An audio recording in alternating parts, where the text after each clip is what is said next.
हजरत उमर रजी अल्लाह ताला अन्हो कौन थे? उमर वो हैं जिनको आका करीम सल्लल्लाहु अलैहि वसल्लम ने मांगा था। वो उमर जिन्होंने 22 लाख मुरब्बा मील पर इस्लाम का झंडा लहराया था।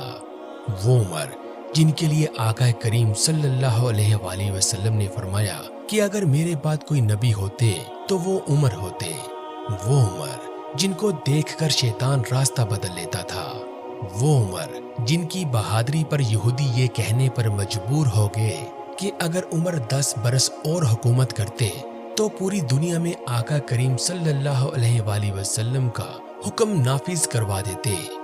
वो उमर जो आज हमारे आका करीम सल्लल्लाहु अलैहि वसल्लम के मुबारक कदमों में आराम फरमा रहे हैं।